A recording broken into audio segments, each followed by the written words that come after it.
Hello and welcome. I am Nick Butts, and this is the Nick Butts Chess Channel, and this is a chess endgame review of pawn sacrifices. And so, in this position, it is White's turn to move. And so, how do you think White should proceed? And before I follow up with the answer, I would like to thank all viewers and subscribers. This channel is not even 2 months old, and the upcoming 150th video will be coming out soon.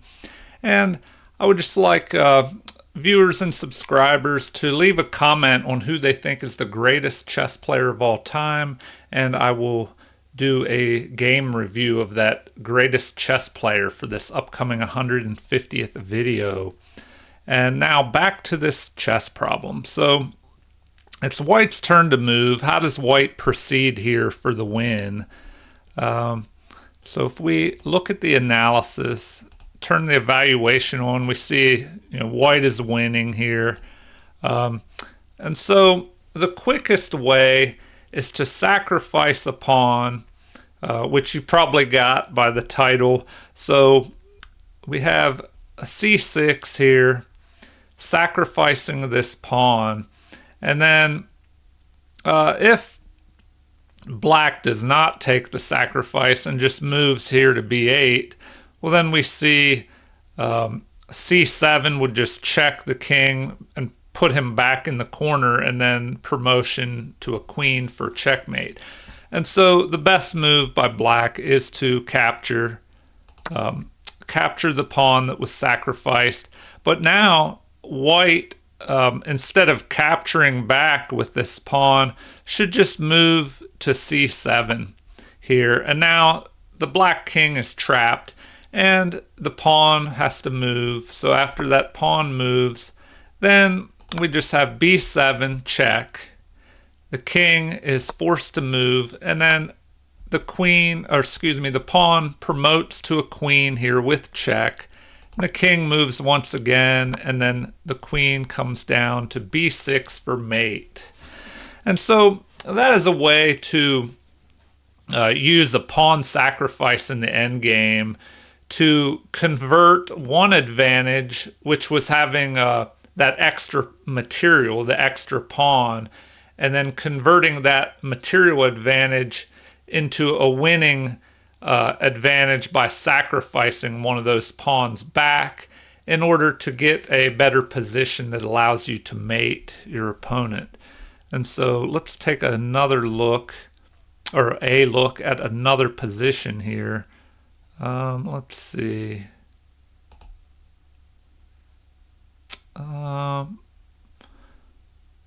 So here, let me make sure that is the one that I wanted to check out first. Let's see. All right, we'll go back to that other one. Or actually, we'll check this one out first. So here is a position where once again is White's turn to move here. And in this position, White can sacrifice his extra material, this extra pawn, by moving up to f7. And then after capture, we have king to d6. So this is known as the outflanking maneuver, where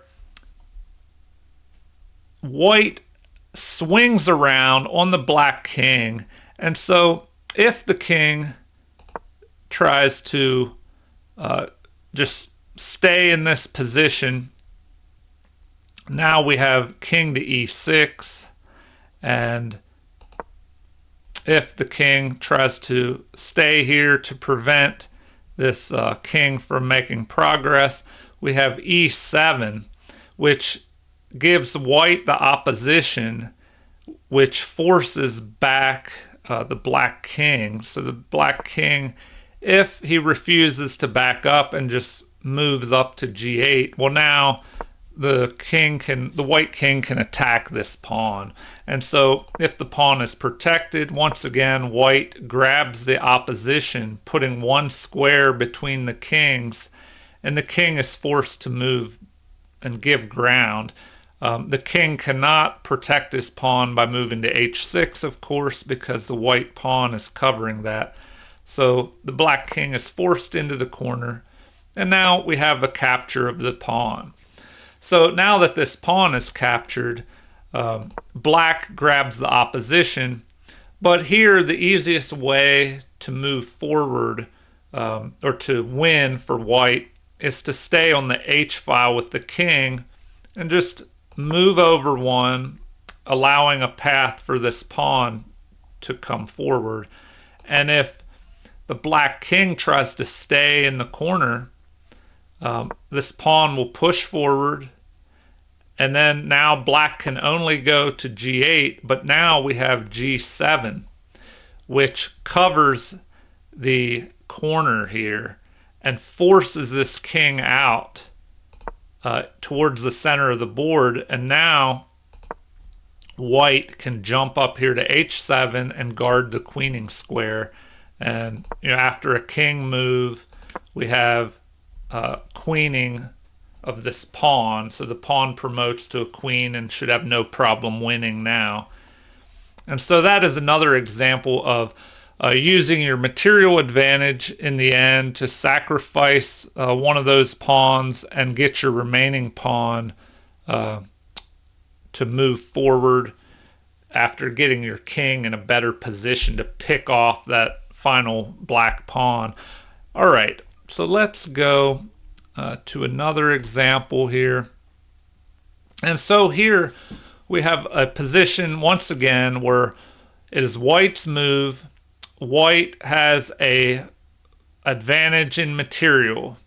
And what is the easiest way for him to break through here? Well, here f6 would be the best move.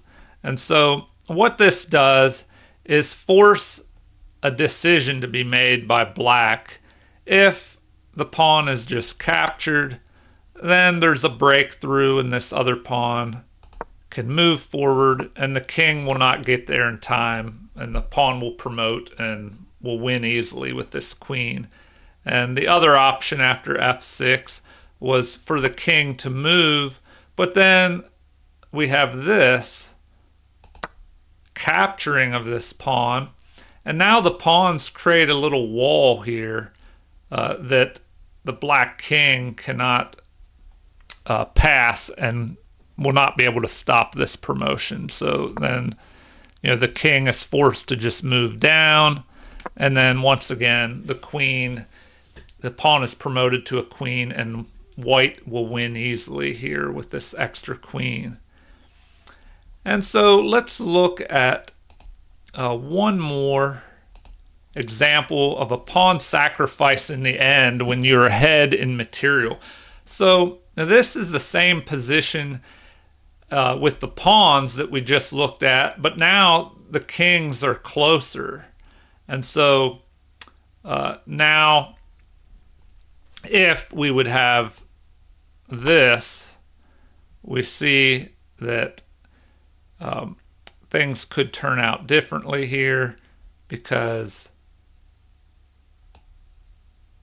computer recommends king to f8. And now if the capture is made, then the king will recapture and blockade this pawn.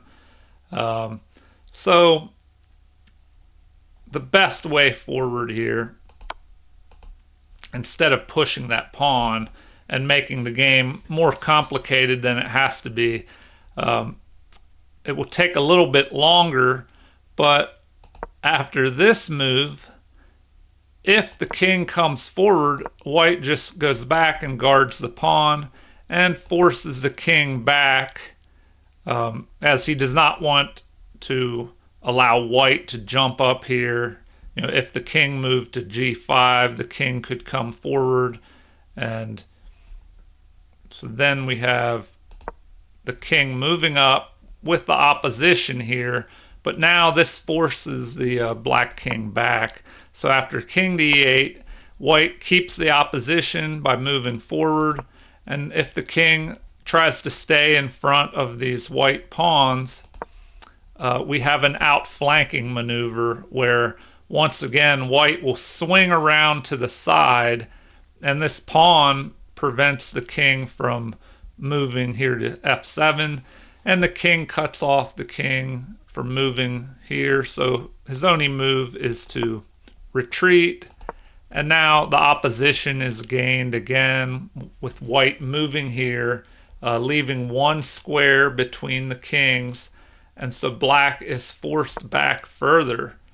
And then we have this move, and this is kind of like the first example that we showed, where here, if the king moves, then we would have f7 check, and then mate with the queen, so black is forced to capture basically, or he'll just lose sooner, but either way white will win. Here white moves in to help protect this pawn as it pushes forward, and so after this we have queen, king moves, and mate. And so I hope you enjoyed these examples of a pawn sacrifice when you have extra material and you sacrifice some of that material back, giving back one of your pawns to give you the winning advantage by helping position your king into a better square that will allow your remaining pawn to promote, and also helping your king pick off the remaining pawn in some of these positions. But in the end, you help your final pawn to promote to a queen and win the game. And so if you've enjoyed these pawn sacrifice endgames, please like and subscribe, and please leave comments, especially with your vote for the greatest chess player of all time for the upcoming 150th video. Thank you, everyone, and have a great day.